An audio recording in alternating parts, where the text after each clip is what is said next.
Voice of God క్లుప్త సందేశాలు ఆలకిస్తున్న మీ అందరికీ దేవుని నామం పేరిట శుభాలు వందనాలు తెలియజేస్తూ ఉన్నాను.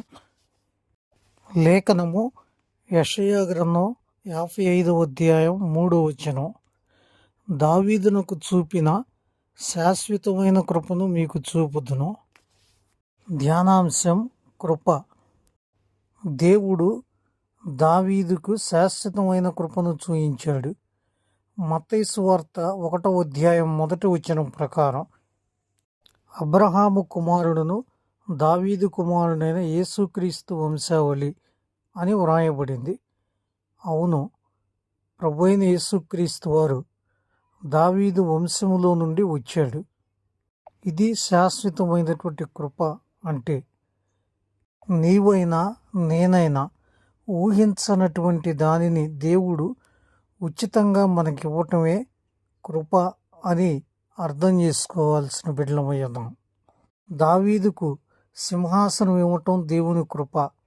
దావీదు వంశంలో నుండి యేసుక్రీస్తు వారు రావటం దేవుడు చూపిన మహాకృప. కన్యమరియ వద్దకు గాబ్రియేలు దేవదూత వచ్చి పలికిన మాటల్లో నీవు దేవుని వలన కృప పొందితివి అని చెప్పటం జరిగింది. Found favour. ఇక్కడను కృప అనే పదం వాడబడింది.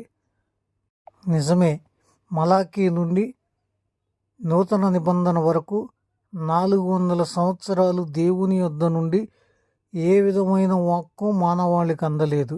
అయినా కన్యమరియ భౌతికంగా భూమిపై ఉన్న ఆధ్యాత్మికంగా దేవునికి దగ్గరగా ఉంది. దేవునిని కలిగి జీవించింది. ఆధ్యాత్మిక విలువలను కాపాడుకుంది. దేవుని దృష్టిలో నిలిచింది. ఆయన వలన కృప పొందుకున్నటువంటి స్త్రీ అయి ప్రశంసించబడింది. అందుకే ఆమె గర్భాన ప్రభువు జన్మించటం అన్నది గొప్ప కృప అయితే ఆ విషయాన్ని అన్ని తరాలలో కూడా ఆమెను ప్రశంసిస్తూ చెప్పుకోవటం అన్నది శాశ్వతమైనటువంటి కృప అని అర్థం చేసుకోవాలి మనందరం. క్రీస్తు ప్రభువారు మన కొరకు జన్మించాడు.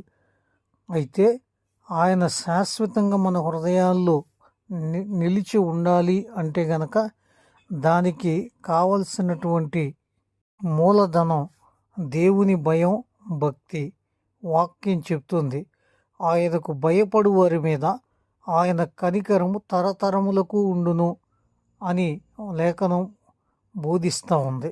అందుకే ఈ అడ్వెంట్ సీజన్లో ఎన్నున్నా ఏమున్నా ఏమీ లేకపోయినా దేవుని యొక్క కృపను నిలబెట్టుకునే భక్తి గల జీవితం మాత్రం పదిలంగా ఉంచుకుందాం. క్రీస్తుతో సన్నిహితంగా ఉండే ఆ ఆధిక్యతను నిలబెట్టుకుందాం. పరిశుద్ధాత్ముడు ఈ మాటలు దీవించునుగాక. God bless you all. Thank you.